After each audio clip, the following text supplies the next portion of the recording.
Imagine, you leave your front door unlocked on like a regular Tuesday afternoon just to run a quick errand. Right, which was totally normal back then. Exactly. I mean, the milkman has already come and gone. The kids are playing out in the yard.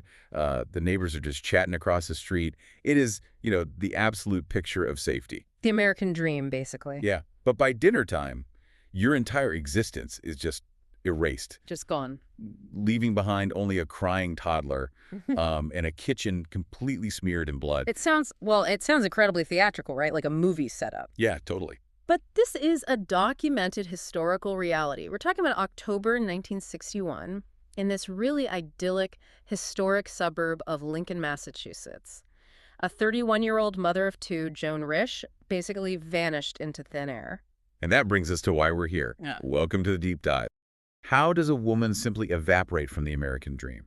Well, to answer that, investigators initially had to look backward because she was so adept at maintaining this perfect facade. Yeah. Before we can understand how she disappeared, we really have to look at who she was, because that pristine 1961 suburban life that Joan presented to the world, it covered up a deeply, deeply traumatic past. And that past colors almost every single theory about what happened to her. Definitely. So she was born Joan Bard Mm-hmm.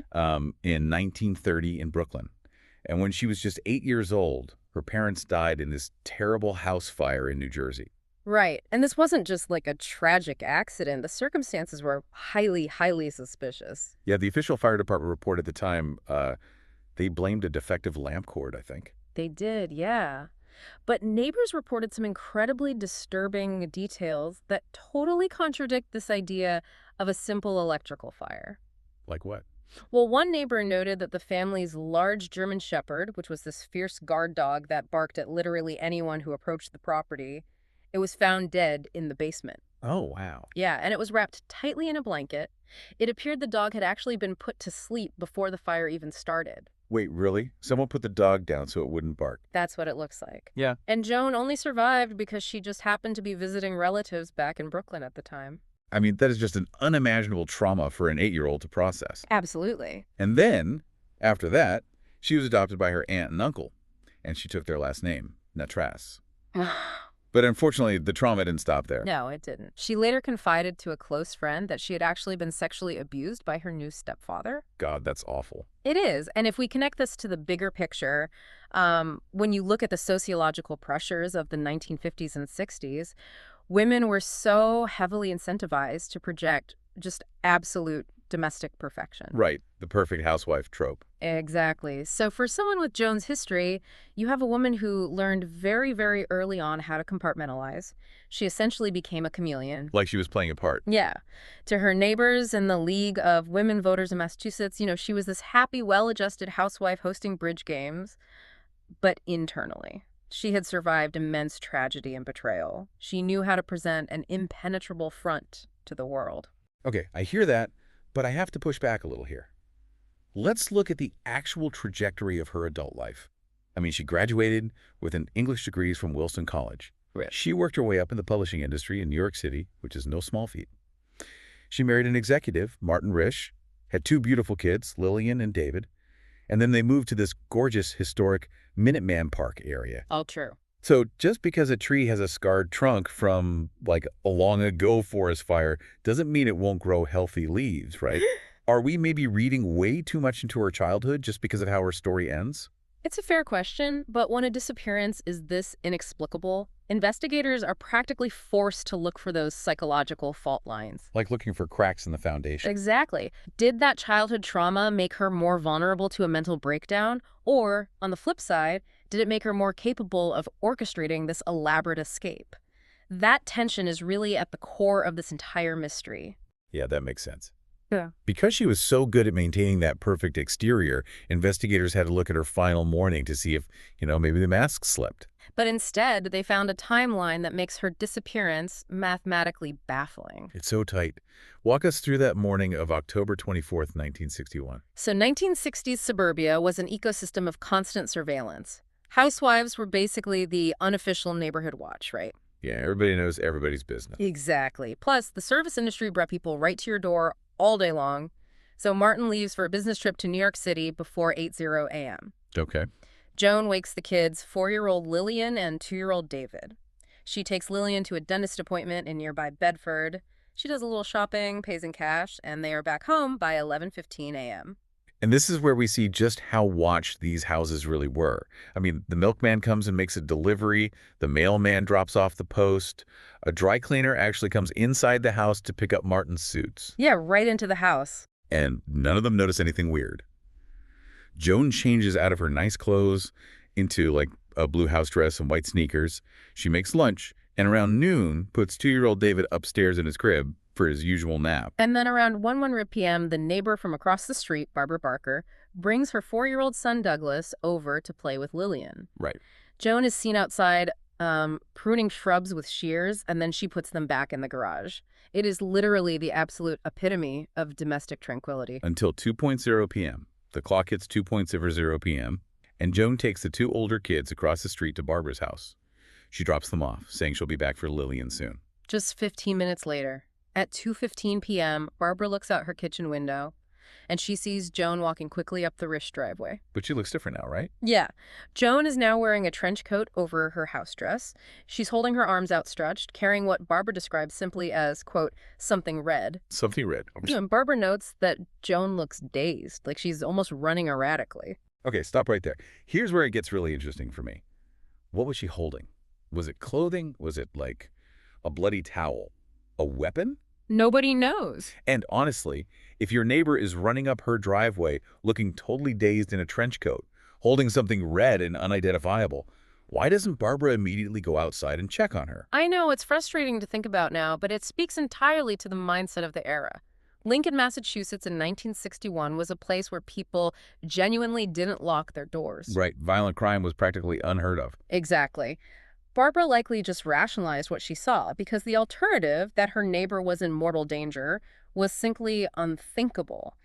She probably assumed Joan was just chasing after David or maybe dealing with a minor household mess. A spilled can of paint or something. Yeah. Plus, the neighborhood was bustling. There was a bridge game happening at a house right next door. Men were running a loud woodworking saw in a garage on the other side. So it's this bustling neighborhood, yet nobody hears a scream, nobody sees a struggle. Fast forward 2 hours. It's 4:15 p.m. Barbara has just returned from running her own errands. 4-year-old Lillian comes running over to her and says the words that break this entire case wide open. Yeah. She says, "Mommy is gone and the kitchen is covered with red paint." Which is just chilling. So Barbara rushes across the street and walks into a scene that completely defies a simple explanation. Because it's not red paint, it's blood. So walk us through that kitchen. What did the police actually find when they finally arrived? The physical evidence inside that house is, well, it's pure chaos. The kitchen table is completely overturned. The wall-mounted telephone has been violently ripped off the wall. But it's not just thrown on the floor, right? No, and this is so weird. The receiver is placed incredibly gingerly on the lip of a wastebasket that's been moved into the absolute middle of the kitchen floor. And what's inside that wastebasket? Empty liquor bottles and empty beer bottles. Which is strange for a Tuesday afternoon. Very.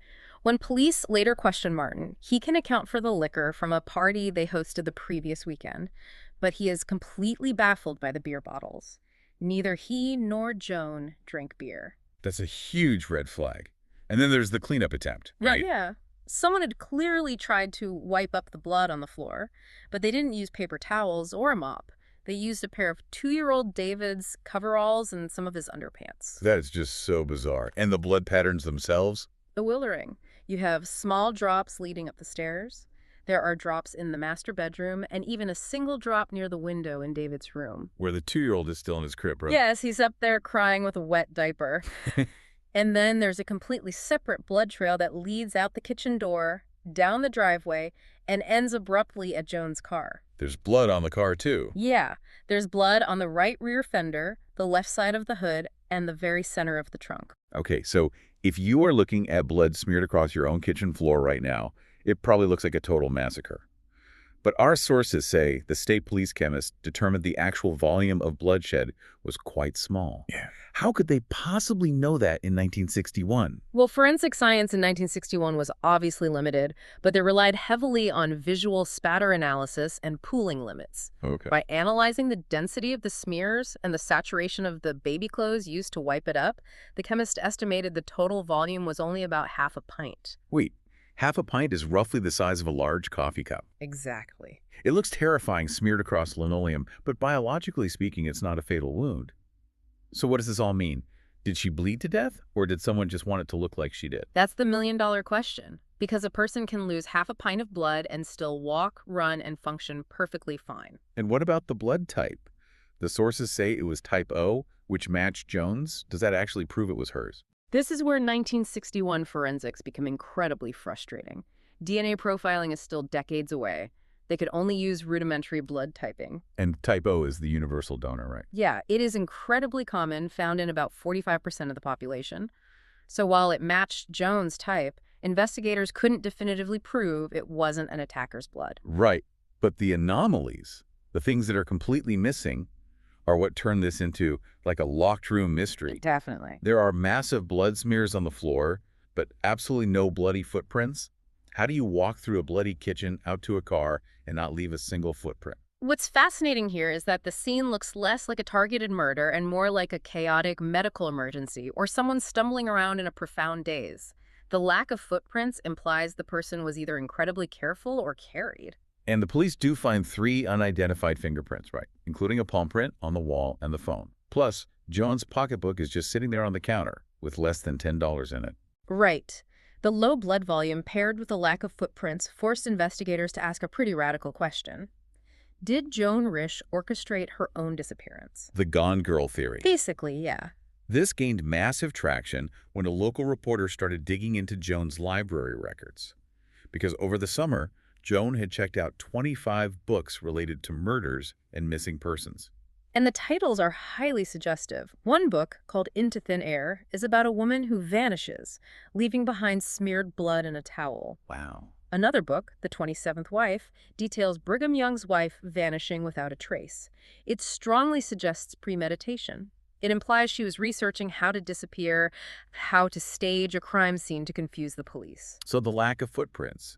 Maybe she carefully wiped them away, the blood volume being so low. Maybe a superficial wound intentionally inflicted to leave a dramatic scene. Exactly. But let's bring this into the modern day for a second. If I go missing tomorrow and the cops look at my podcast research and my search history, I'd look like a criminal mastermind plotting an elaborate escape.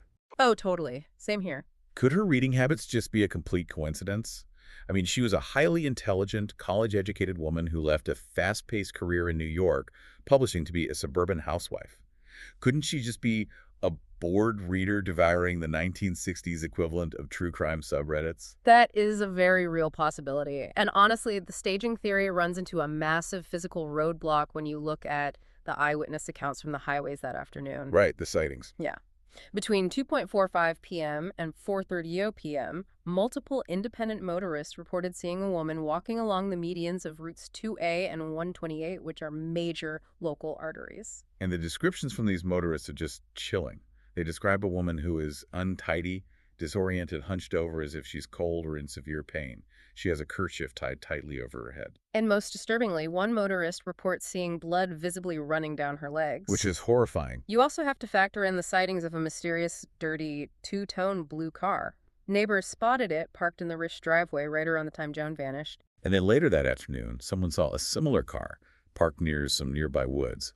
A man got out, cut some branches, and drove off. So if she meticulously staged an escape using techniques learned from library books, why is she wandering around bleeding on a public highway in broad daylight? This doesn't make any sense. And why is there a strange car in her driveway? The staging theory just doesn't fit the highway sightings. This really forces us to look at two other grim realities: a secret gone wrong or a random violent intruder. Let's examine the secret gone wrong first, specifically the theory of a botched medical procedure. Remember, this is 1961. Abortion is illegal, highly stigmatized, and incredibly dangerous.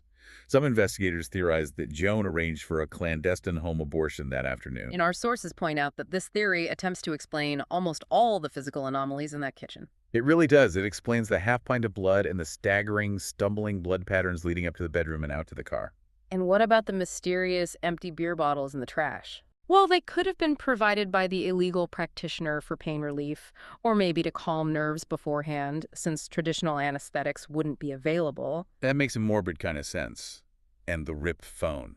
If the practitioner made a terrible mistake and Joan started hemorrhaging, her first instinct would probably be to call an ambulance. The practitioner, terrified of a murder charge and losing their livelihood, might have violently ripped the phone from the wall to stop her. Wow. And then forced her into that two-tone blue car to get her out of the house and dispose of the evidence. Okay, I understand how that connects the dots of the physical evidence. Really? But logistically, let's think about the mechanics of that timeline for a second. Right. We're supposed to believe she scheduled a clandestine, highly risky surgical procedure in her kitchen at 2 p.m.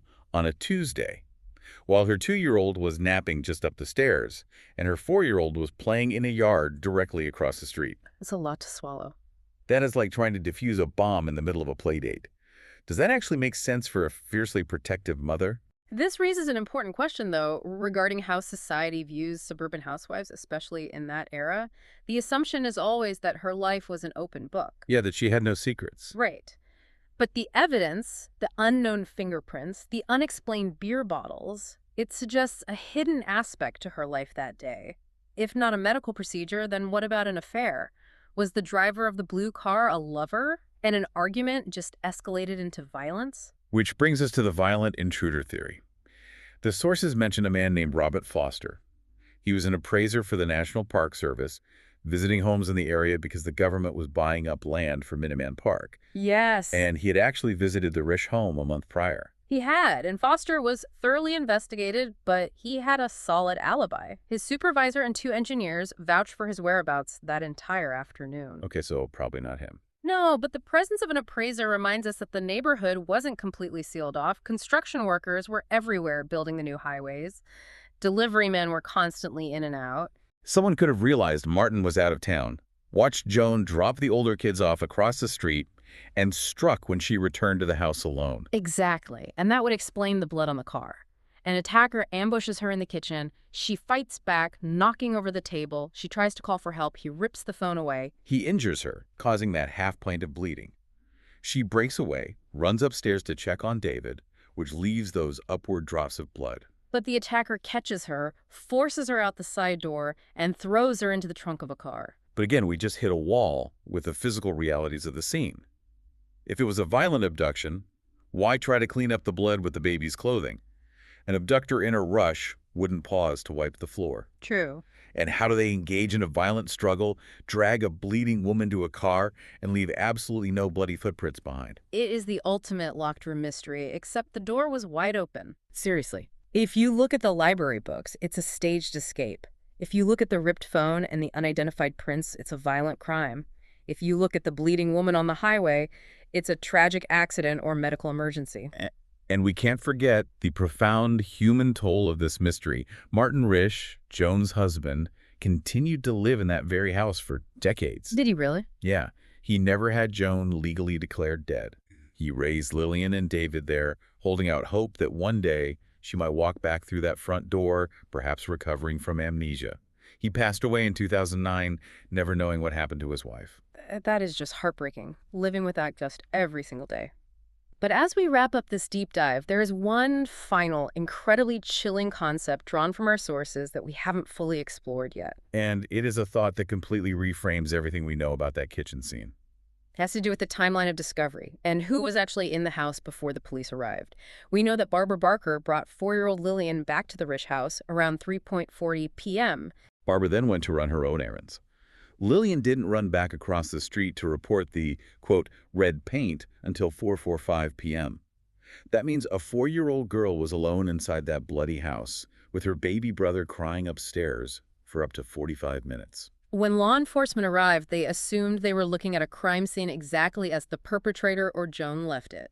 They analyzed the placement of the phone, the overturned table, the smeared blood. But consider the mind of a 4-year-old trying to process trauma and, clean up a mess for her mother. A toddler doesn't see a crime scene. They see mommy spilled red paint. Oh, wow. How much of this baffling physical evidence was actually the work of an innocent child? When a toddler wants to wipe up a spill, they don't look for paper towels. They grab the nearest cloth, which might be baby coveralls from the laundry basket. And if a toddler sees a broken phone dangling from the wall, they might pick it up and put it gently into the wastebasket because they know broken things go in the trash. Exactly. We might be spending decades trying to profile a criminal mastermind or a panicked killer, when in reality, we are trying to decode the panicked, chaotic logic of a toddler trying to help.